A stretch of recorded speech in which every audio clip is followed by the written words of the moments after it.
एक दिन कैलाश पर माता पार्वती ने मुस्कुराते हुए महादेव से पूछा, स्वामी, क्या आपको कभी अपने भक्तों पर क्रोध आता है? महादेव ने शांत स्वर में उत्तर दिया, नहीं पार्वती, क्रोध करना या घृणा करना कभी समाधान नहीं होता, वो मेरे स्वभाव में नहीं है। पार्वती ने फिर जिज्ञासा से पूछा, तो क्या कभी आपके भक्त आपको दुखी या परेशान करते हैं? शिव ने हल्के मुस्कान के साथ कहा, पार्वती, उनमें इतनी शक्ति ही कहाँ कि वे मुझे दुखी कर सके। पार्वती कुछ क्षण सोचती रही, सन्नाटा था, फिर धीरे से बोली, तो ऐसा क्या है जो आपको अपने भक्तों के आचरण में अच्छा नहीं लगता?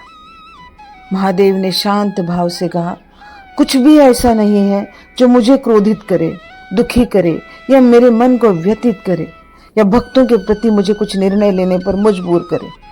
मेरा कर्तव्य उन्हें प्रेम करना है, दंड देना नहीं। कुछ दिन बाद पार्वती मन में वही प्रश्न फिर से लेके आई। उन्होंने संकोच से पूछा, प्रभु, ऐसा क्या है जो यदि आपके भक्त करे तो आपको स्वीकार नहीं होगा? महादेव कुछ क्षण मौन हो गए।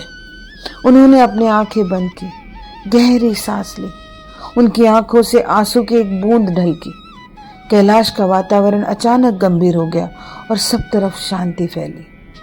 पार्वती ये देखकर व्यथित हो गई। उन्हें लगा कि शायद उनका प्रश्न महादेव को पीड़ा दे रहा है।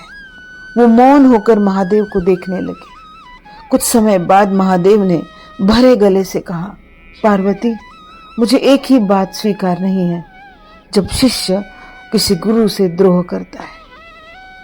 जब कोई व्यक्ति गुरु से दीक्षा लेता है, फिर उसी गुरु पर संदेह करता है, उनका त्याग कर देता है, उनके ज्ञान और लाभ तो ले लेता है, पर यह भूल जाता है कि गुरु ने न केवल उनको दीक्षा या शिक्षा दी है, बल्कि जीवन भर के लिए उस शिष्य पर विश्वास भी किया है। ऐसे लोगों का आचरण मुझे स्वीकार नहीं। संसार में सबसे बड़ा पाप यदि कुछ है तो वो है गुरुद्रोह। पार्वती ने धीरे से पूछा, प्रभु, फिर ऐसे लोगों को क्या दंड मिलता है? महादेव ने शांत स्वर में उत्तर दिया, हम कौन होते हैं दंड देने वाले पार्वती? गुरु हमसे भी महान है। गुरुर् ब्रह्मा गुरुर्विष्णु गुरुर्देवो महेश्वरा, गुरु साक्षात परब्रह्म, तस्मै श्री गुरुवे नमः।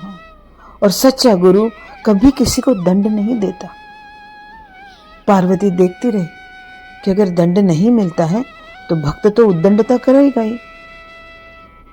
फिर महादेव शांत मन से जवाब देते हैं, पार्वती, प्रारब्ध अपना न्याय स्वयं करता है।